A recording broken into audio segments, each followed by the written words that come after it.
assume you're having a conversation with, or I'm having a conversation with someone, and I walk away from that conversation, and there's two possible outcomes. The first outcome is I tell myself, wow, that person is really brilliant. And the second outcome is that person made me feel like I'm really brilliant, right? Ooh. Which one person do you gravitate to, the first or the second? Usually it's the second. Yeah. Right? And it's the flip side of it, which is instead of walking up to someone and telling them how great you are and everything you know, why don't you ask them a set of questions and make them come alive and ask them to teach you something? Welcome to the road to greatness. Get ready to be inspired and empowered to take your career to the next level. Let's talk about it. Before we get into the next example of greatness, I want to invite you to join this ProTip Partner community, which is designed to help ambitious, ever-evolving professionals like yourself find a new pro tip, habit, or mindset that helps take your performance to the next level. So here's what I'd love for you to do. First, click subscribe or follow, and then share this episode with anyone who you think needs a little boost. And you can keep the conversation going by following us on social media at Carlyn, Karlyn, RTG podcast. I'd love to hear your comments, questions, and if you try anything from my guests, let me know. Welcome to this week's episode of The Road to Greatness. I'm your host, Carlyn Kiefer, and I'm excited for this week's guest, largely because one of the groups I work with most frequently are salespeople. And so salespeople, if you're out there, you're listening, you're watching, this is the one that is going to hit closest to home for you. So I want to welcome our guest, Sid Nazareth. I had the pleasure of working with Sid a number of years ago before he moved on to bigger and better things. And one of the things I've watched him, just so you know, I have watched Sid at his desk on the phone. I've watched him interact with other people. I've watched him now and tracked him on LinkedIn. And if you aren't following him on LinkedIn, you should. And there's just something extra special, extra different about how he does things and the way he approaches things. So I'm really, really excited to have Sid on today. Sid, welcome. Glad to have you. Thank you, Carl. It's a pleasure to be here, and congratulations on the new podcast. I'm looking forward to talking to you today. Thank you very much. And one of the things, let's just get started. Let's get everybody warmed up, give them a little bit of your pathway. You didn't start in direct sales. You had a slightly different role first and then moved your way into sales. So let's talk about how you got started and then how you got to sales. Yeah, that's right. I started my career in software engineering. I studied computer science in college. When I finished graduate school, I was looking for a startup, and I ended up choosing a startup in Virginia. And I was hired as a technical consultant. And what's interesting about that is, as I joined the company, they were transitioning from a consulting company to a software company, and they needed a sales engineer. I ended up being their first sales engineer, ended up growing that practice into a team, did that for a number of years, and then added the competitive intelligence and strategy position to my responsibilities. I did that for a couple of years as well, running that for the company globally. And then ended up making a move into a full-time account management position. And that's where I am right now. And so a couple of things there. First, for those listeners at home who are not in the technology space, just quickly go through what's a sales engineer. That's a great question. So I didn't know what a sales engineer was when they asked me to be one.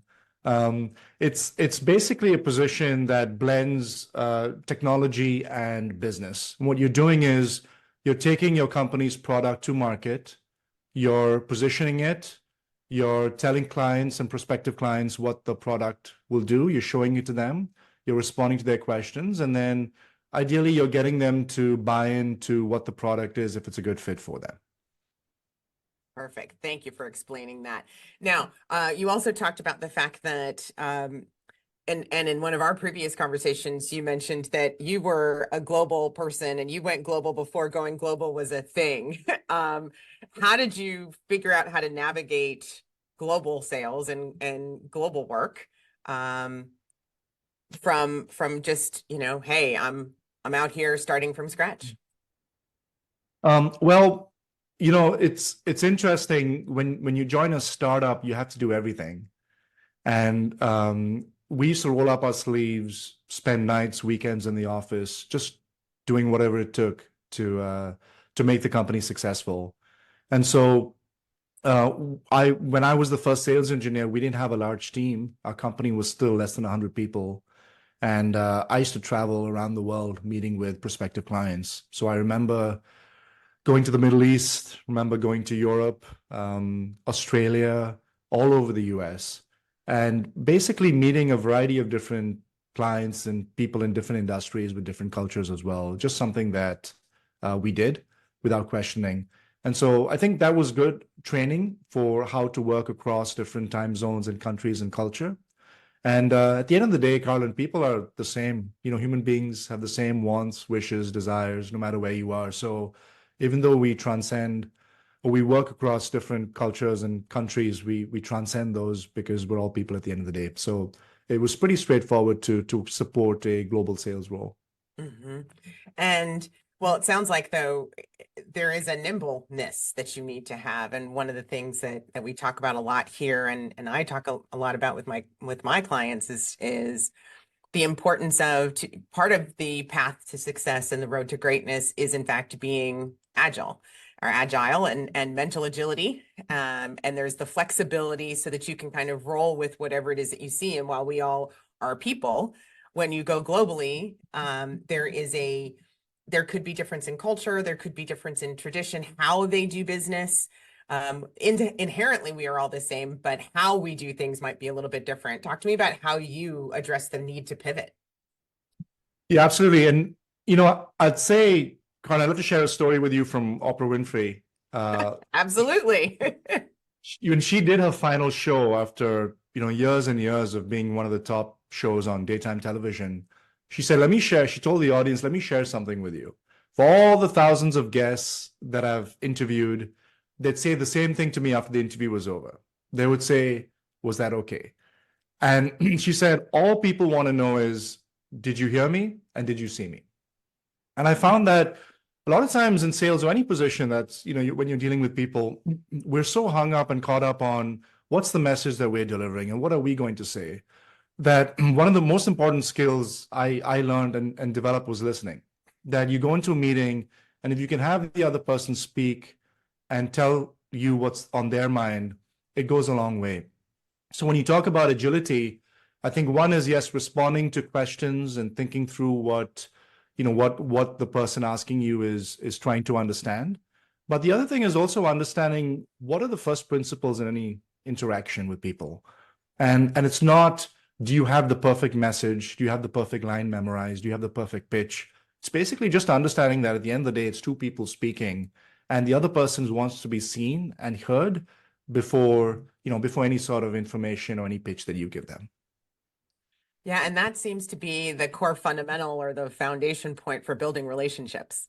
And really, because if you have that relationship, to build the relationship, you have to see and hear the other person. To keep the relationship, you have to see and hear the other person continuously. But that's something that you all continue to build.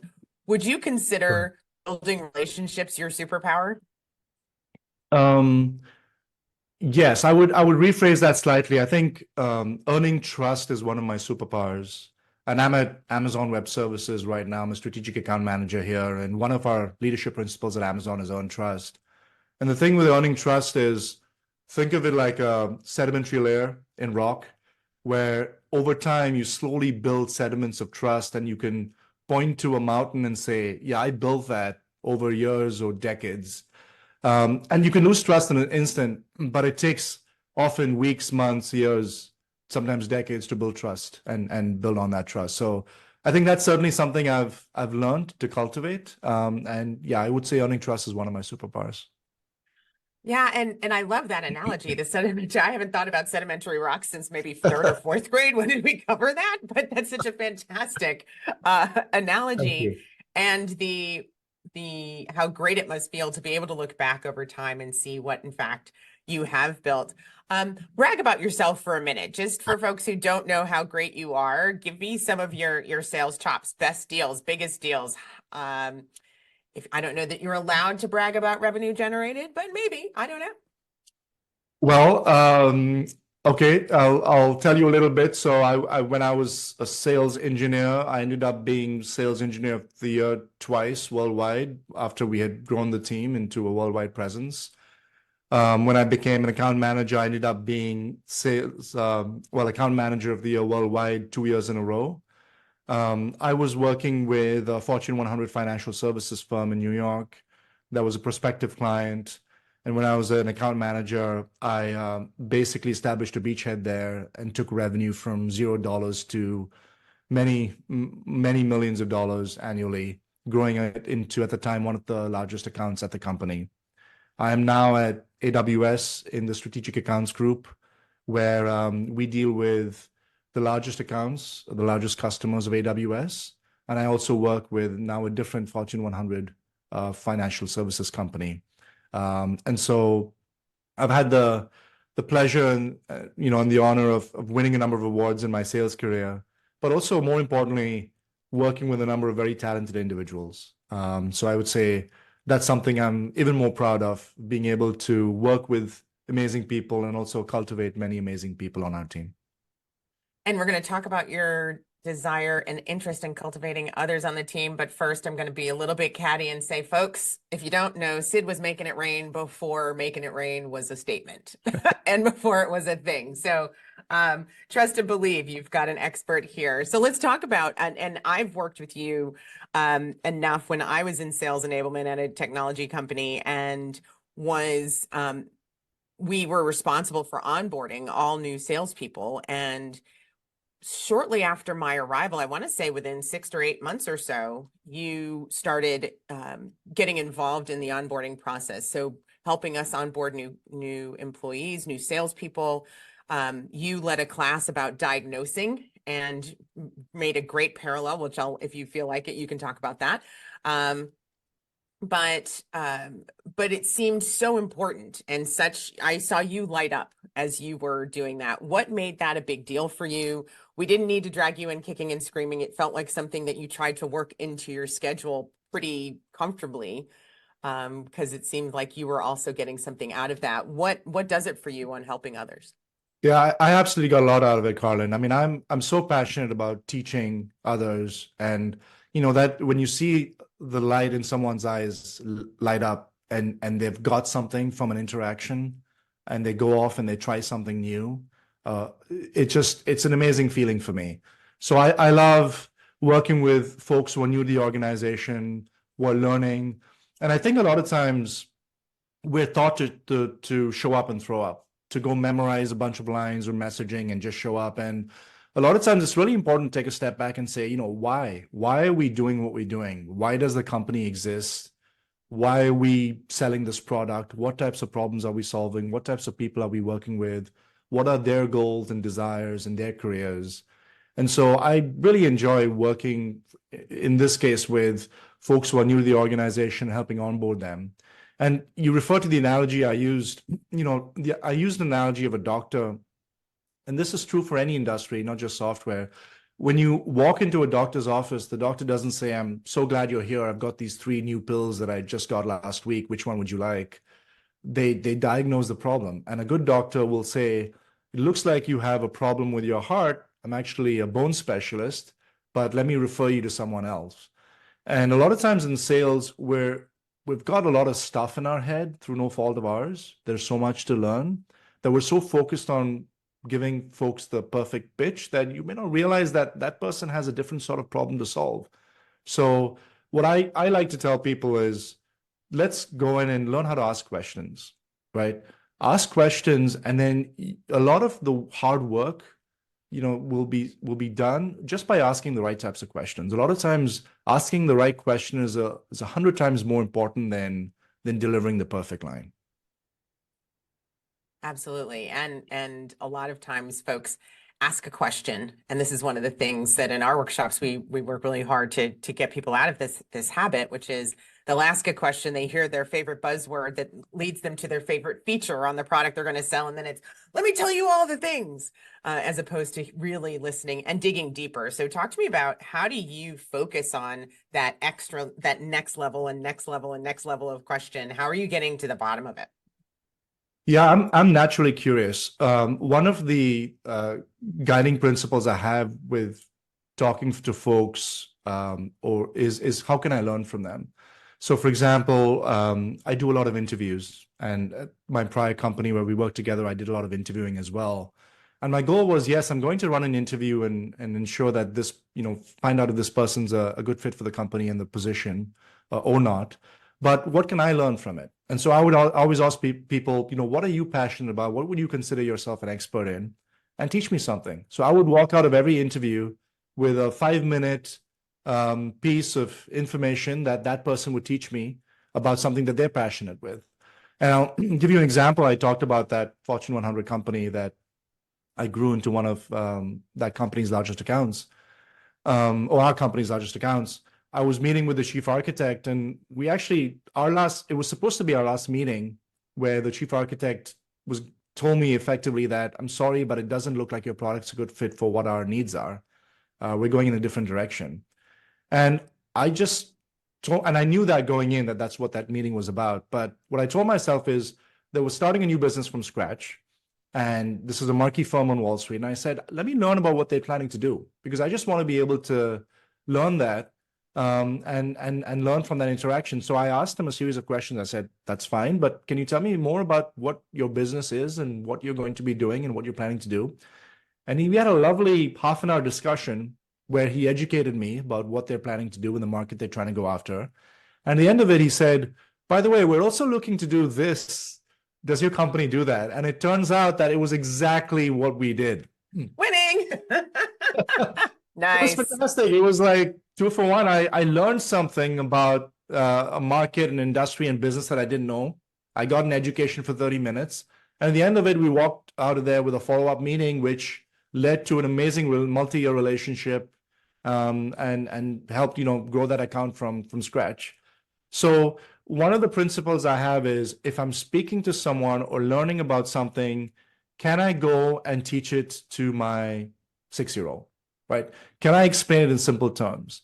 If I'm learning about a topic, can I learn enough that I can sit down with someone for a 1 hour lunch and have an intelligent conversation about it without any notes, right? And the nice thing about a conversation over lunch is you don't have props, you don't use slides, you don't use handouts. It's a natural conversation, a back and forth, where you can't, pitch a buzzword or a slogan or a talking point and then expect the other person to say, wow, okay, that's great. Let's wrap up the lunch. It's a conversation. So whenever I learn something, it's do I know enough about this topic to have a conversation over lunch for an hour with someone without notes? So it sounds like you're not going for the drop the mic moment per se. It's really it's the back and forth that also makes Absolutely. things better. Absolutely. A lot of times in sales and marketing, we focus on drop the mic moments. But what I've realized is, especially when you get to complex enterprise selling, it takes a village to sell and it takes a village to buy. And you may be the most eloquent speaker in that room around that conference table. But when you walk out of that room, can people distill what you said and repeat it to the other person who's involved in the evaluation, right? And there's no point being brilliant and eloquent in a room if people walk away and say, what Sid said was really brilliant and eloquent, but I don't remember it. But it was really great. But Trust me. wow. But wow. I find I'm a big fan of Warren Buffett, and I just because I think he takes the complex and he distills it into simple and repeatable phrases. And in fact, one of my favorite phrases is from him, which is that knowledge builds that compound interest. And so I always try to be as simple as possible in a meeting, and which is why I love stories as well, right? So I think storytelling is a really important skill as part of learning. Yeah, absolutely. And let's move that because that takes us into your next phase or your next it's not even a side hustle as much as it is just your own personal journey that you're sharing with everyone else. I've noticed in following you on LinkedIn over the last year and a half or so, that you started this different personal journey, sharing more publicly the books that you're reading, the challenges that you had starting out with meditation. Let me tell you how much that resonated with me because this brain does not slow down enough to do more than 3 or 4 minutes. And there are many who do like hours and I'm going, I don't.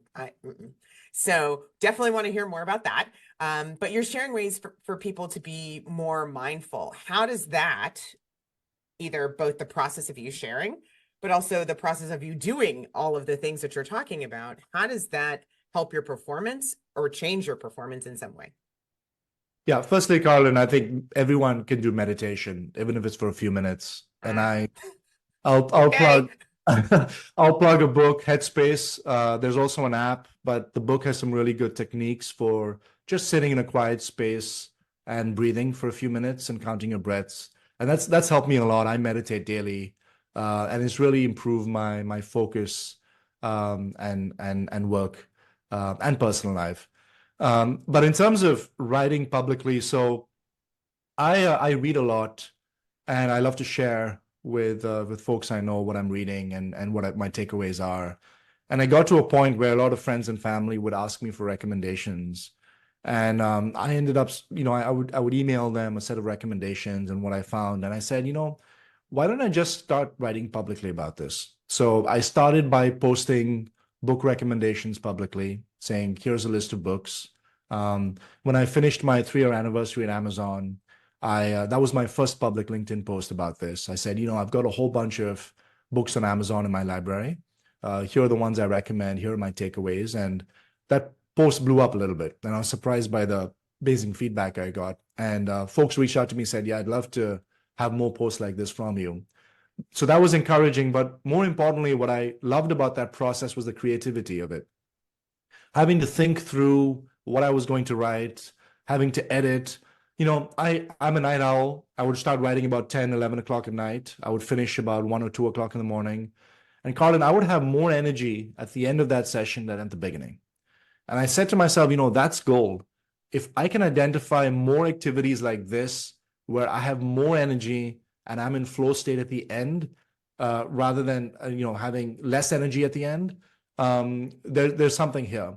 And it unleashed in me this creativity that I had, I think had more of as a child. I used to write a lot and read a lot, and it was just really fulfilling. And so I committed to writing once a week. I normally post every Thursday evening, and that evolved to now writing twice a week. I post on a Monday evening and a Thursday evening, and it's been fantastic. I've been a couple of ways. One is just the people who have been touched and reached out to me, thanking me for writing about a number of different areas. The second thing is just having the discipline and being able to point to it and say, I can sit down twice a week without fail, whether I'm on vacation, whether I'm working. I can carve out time for myself and write. And it's not about work. It's about just life around us and living with intention and joy. And the third thing is change my perspective as well. It's interesting. When I bought my condominium way back in 2004, my first house, I was a bachelor living by myself. And I all of a sudden, when I started going to other people's houses, I noticed their furniture and their curtains. And I would say, oh, interesting. And my whole perspective changed. And I realized just because now my state went to not being a homeowner to being a homeowner. And now my state has evolved from not writing to writing regularly about things around us. And my whole perspective has changed. I'd walk into a supermarket, or I'd go to the library, or I'd read something, or I'd watch a documentary or something on the television. I'd be like, that's an interesting turn of phrase. I would love to go look into that more and write about it so other people can also benefit from it. So it's had a number of benefits for me. And I think the takeaway is I recommend that people do more of what they're passionate about. Yeah, and because of the joy, and you mentioned the word joy, so that it brings out that joy that they might be missing, and then it fuels the additional energy. Do you notice that there is something different about you and how you're working? Do you notice that as a result of having greater joy, as a result of having all of this additional energy and such, that changes how you either work with people, how you interact with your team? I know you have 30 people on your team in some way, shape, or form. How does it affect just that come to the office with you? Yeah, it's affected me in many ways. There's a quote by Howard Thurman, the American author, which I really love. He says, don't ask yourself what the world needs. Ask yourself what makes you come alive and then go do it, because what the world needs is more people who have come alive. And you can tell on a team who's come alive, who's working in their superpowers. And, at Amazon too, when we do our performance reviews and we talk about performance, we don't dwell on the negativity or what folks are doing badly. We dwell on people's superpowers, and we ask, why don't you self-identify what your superpower is? And what on a team, how do we best make sure that you're leveraging your superpower as much as possible? So I've certainly tried to focus as much on my superpowers as possible. And just by having that experience of coming alive and knowing that when I'm in flow state and I'm creating energy for myself, I perform better.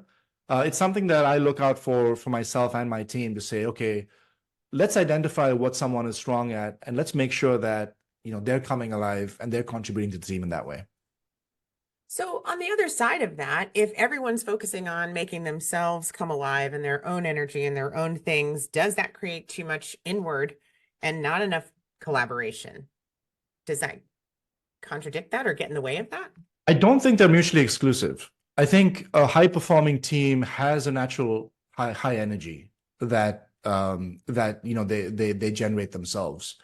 You can try and infuse energy as a leader into other people, but there's a limit to what you can do.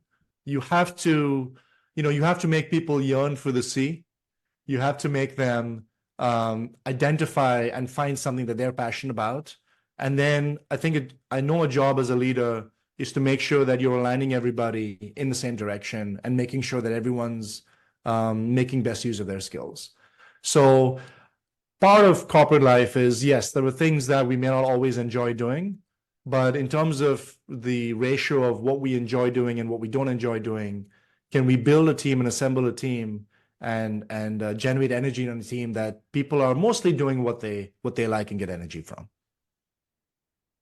So when you find someone, or there's a member of your team that's bringing a particularly large amount of negative energy, or they're putting out all the reasons why the group is wrong and they're right, or, they seem to be, or could be the outlier, and maybe justifiably, maybe not.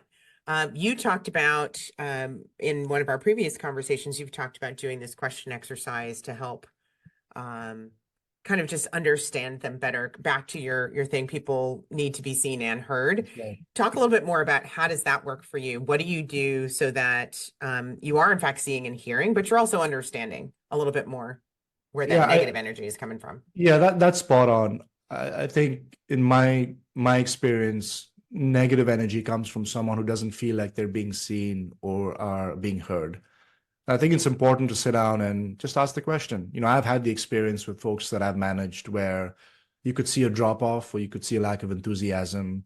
And so I think it's important to be direct and honest and just say, hey, XYZ, I've noticed that, typically your performance has been at a great level, but it's dipped. You don't seem enthusiastic. Doesn't seem like you're motivated. Tell me more. Like, am I imagining it, or is there something that's bothering you? And I think it's important to just ask people where they're coming from. And sometimes it could be something personal in their lives, a hard thing that they're going through, right? It doesn't always have to be work related. Sometimes people are optimizing for different things. I know people at different stages of their career that are not optimizing for change or growth or learning. Maybe they're optimizing for a steady state and they don't want to rock the boat. I think it's important to bring that to bear. And in my experience, most of the time, having a conversation, just an honest conversation about, hey, what's going on in your life and what are you trying to do, or how can I help you succeed, has helped me. Sometimes folks are not a great fit for the organization, but that's been far and few between in my experience. Mm-hmm. All right, things are getting good, and we have a lot more to talk about with Sid, including why does he walk around the desk when he's on the phone? Stay with us. We have to go pay some bills. We'll be right back. Are you ready to elevate your team's performance? Introducing ProTip Partners. With over 20 years of experience in enablement and learning and development, we've helped businesses like yours achieve amazing growth outcomes. Our focus areas include sales enablement and effectiveness, manager, and leadership development, and our unique improv for business workshops, helping your teams enhance their confidence and ability to embrace the unknown. For your customer-facing teams, we provide professional communication training to make presentations engaging and interactive. At ProTip Partners, all our workshops are engaging, fun, and build on best practices for proven business growth. For companies needing a fractional executive to jumpstart new initiatives without increasing headcount, we're your go-to partner. Visit us at protippartners.com or call 301-4PROTIP for a free needs assessment. ProTip Partners, elevating performance, empowering growth.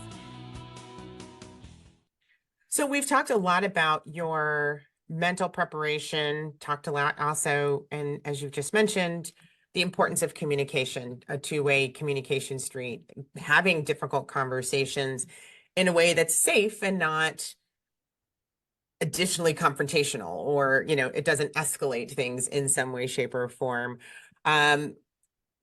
Is there anything on I want to flip and actually talk the physical side of your preparation, the physical side of some of the things that you're doing, largely in sharing your secrets that you may or may not know. Is I used to, you're where we used to sit in our old offices, folks, my desk is in one spot facing forward, and Sid was like 5 or 6 desks in front of me facing perpendicularly. And so at any rate, whenever Sid was on the phone, you could always tell when he was on a customer call, because he would do lunges and stretches and other things while he was in there. There was this physical kind of, and at a couple of points, I texted you pictures of you doing these things at your desk.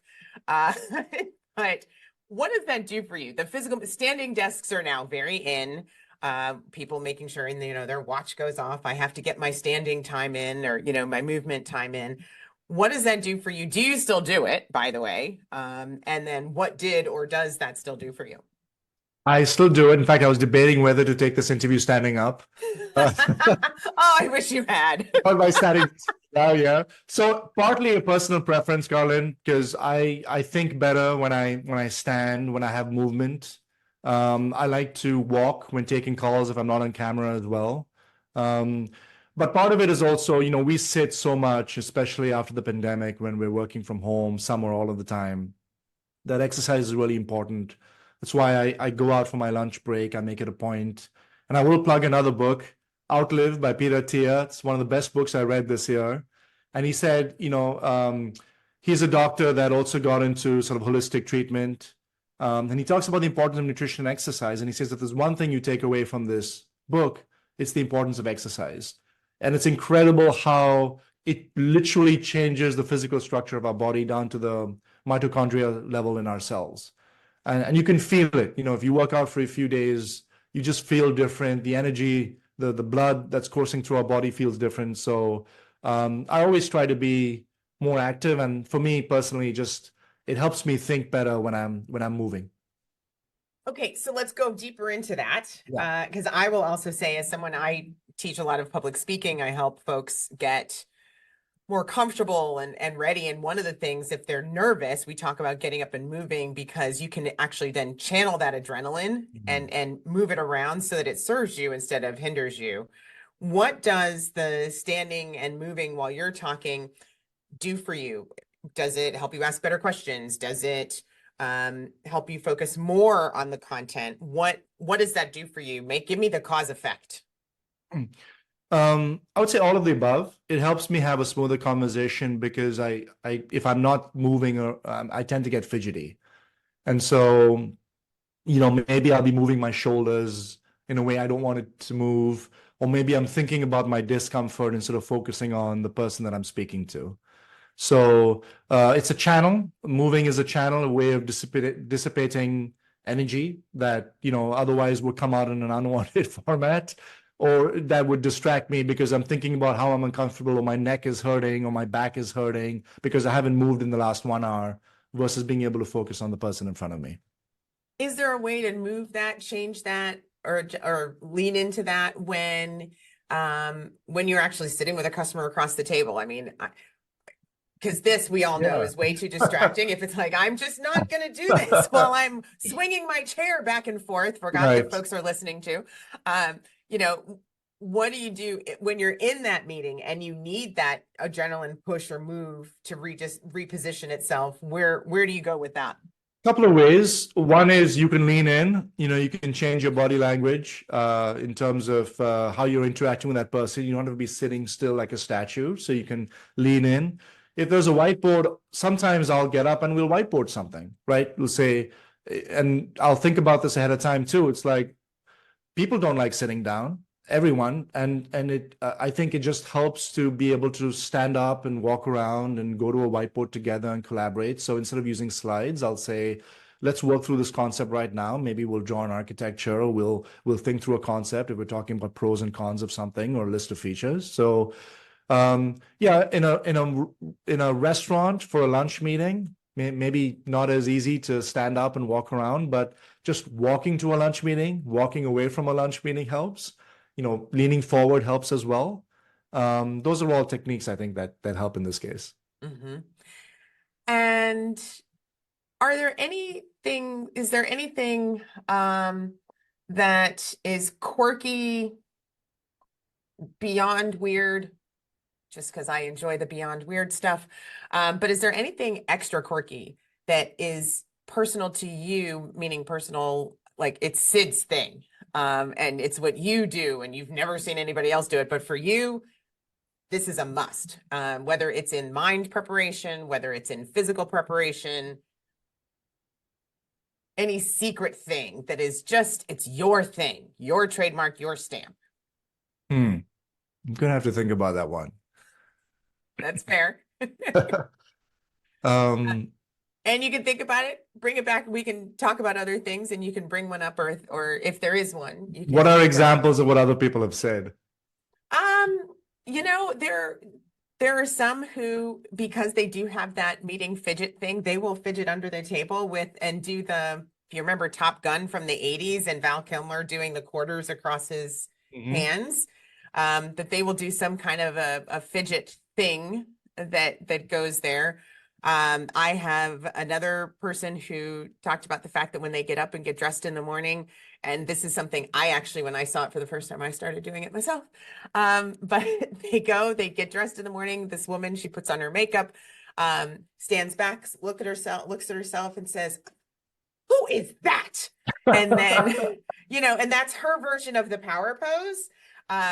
But it's getting that energy flowing before you get out and take on your day to have that great day on purpose, as I am known to say on a regular basis. So those are just some of the quirky things. I've never seen anybody else except myself now that I do it. Thanks to Quetta.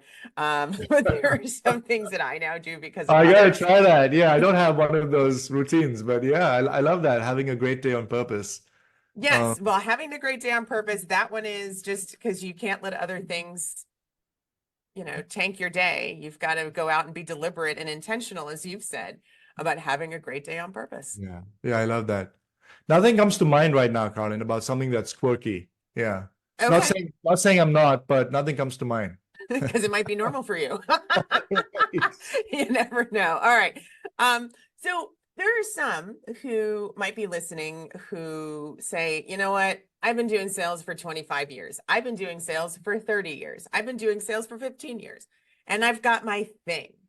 Why do I need to change up, find some new habit, find some new this, find some new that, when I'm already doing well? You were doing very well before you started your last year and a half or so of additional, or sharing at least your personal journeys with others. What's the benefit? What do you say to the I don't do change folks?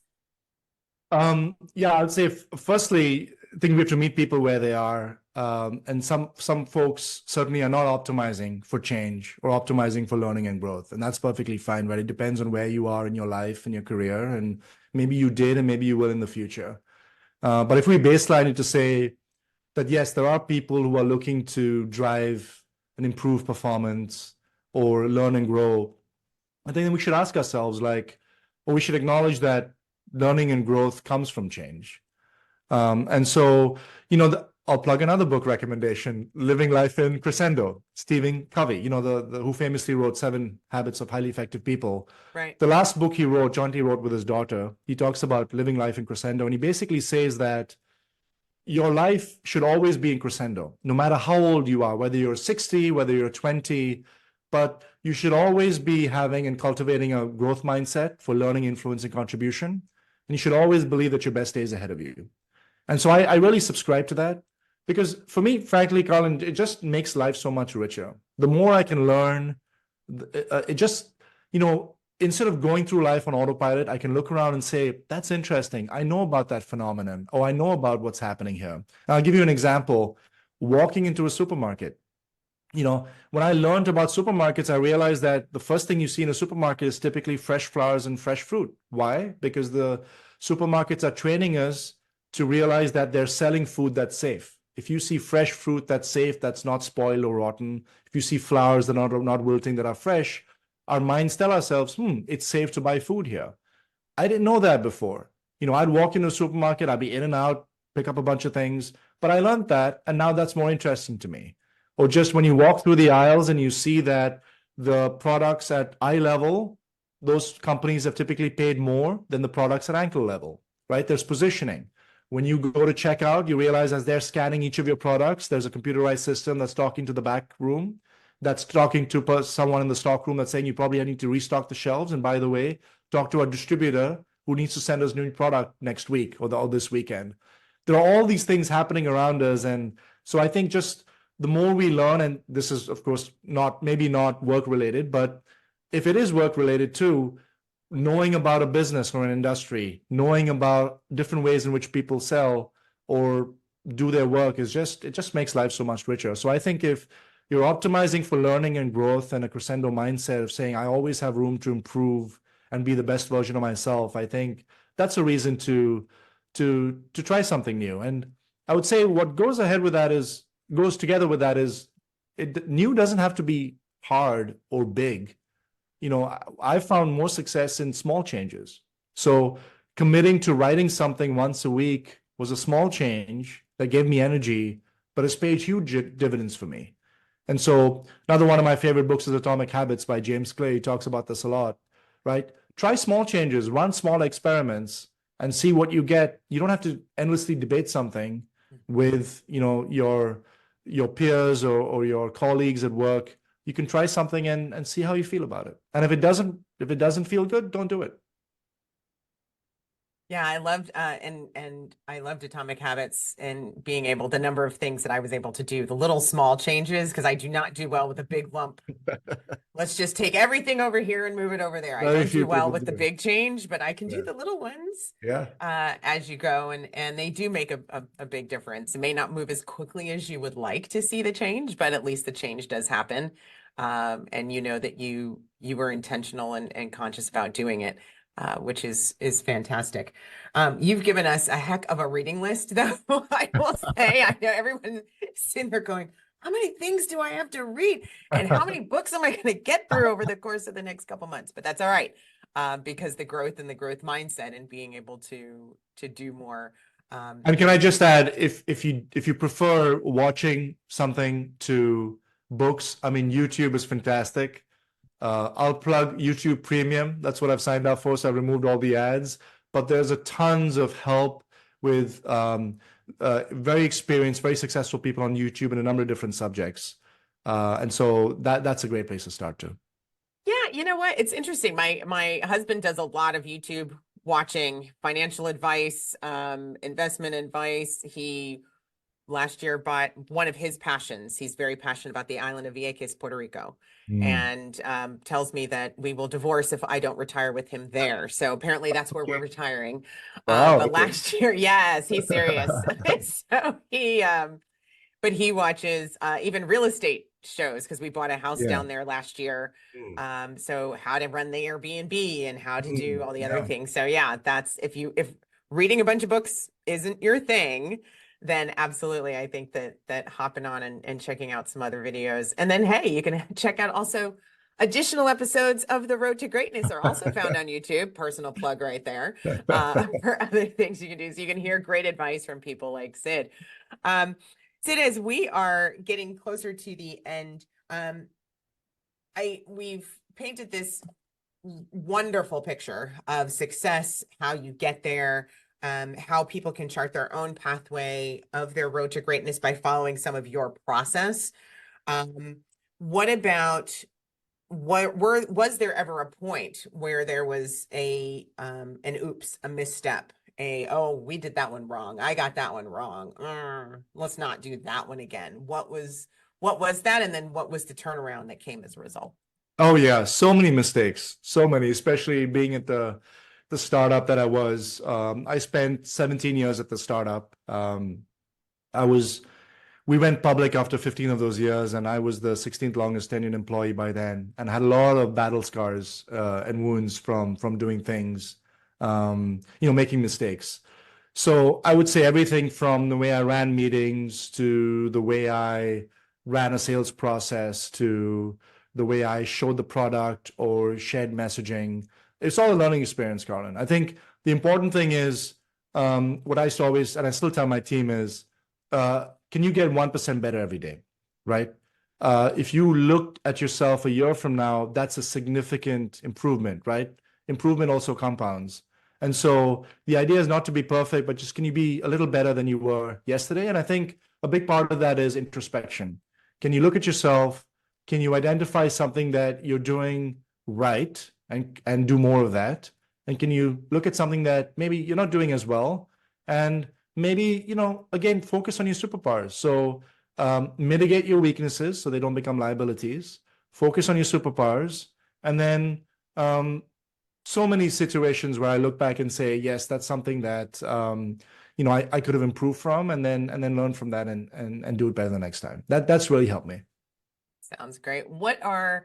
If you were to give me the top 5 or top 3, top 5, I'll leave it up to you, on your road to greatness, and what were the top 5 qualities, top 5 superpowers of yours?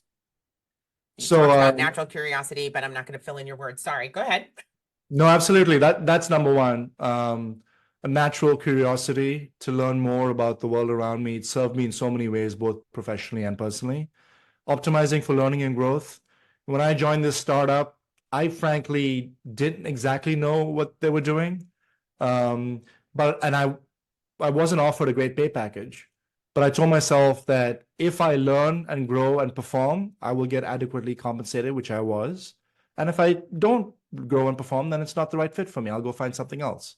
So, but I wanted to optimize for learning and growth. I like to optimize for surrounding myself with really smart people, more knowledgeable and smarter than I am, which is not a high bar, but basically, like I want to learn from other people who have done things that I haven't done. And so those are things that I typically optimize my life for. And then when we went, it's interesting, Carlin, in a couple of days, it'll be our 7-year anniversary for when the startup, that I went public on the NASDAQ. And that was a euphoric day. I remember standing on the floor of the NASDAQ at the bell ringing ceremony, having my picture and video of myself being projected onto a billboard on Times Square. Nice. And yeah, but what's interesting is after a few days, that euphoria, it died. I mean, it dissipated, right? And what I remembered was those 15 years of hard work, the blood, sweat, and tears of being in the trenches with people I admired and respected, rolling up our sleeves, solving hard problems, just building the business slowly, improving the product slowly, one step at a time. Those sedimentary layers we talked about, earning trust with clients, building a portfolio, and then just making a more successful company. And I think that's the other thing, like not just being curious, optimizing for learning and growth, surrounding ourselves with people, but just wanting to go create and do something memorable and worthwhile with people that we respect. That's something they always look to do. Love it. Yeah. And that's because it brings out the best in you. And I'm going to leave your 3 the way they are. I am going to just double click on the one that was in the middle, which is surrounding yourself with people who are smarter than you, and they may not be smarter than you in everything, but they're smarter than you at something. Yes. And getting rid of the notion that I always need to be the smartest person in the room. If you are, you're in the wrong room, right? Because that means you can't grow. That's right. And if you feel like if you have nothing else to learn from other people, then you're never going to get to where you want to be, because there's somebody who is there already who could help you and can at least show you their process to get there.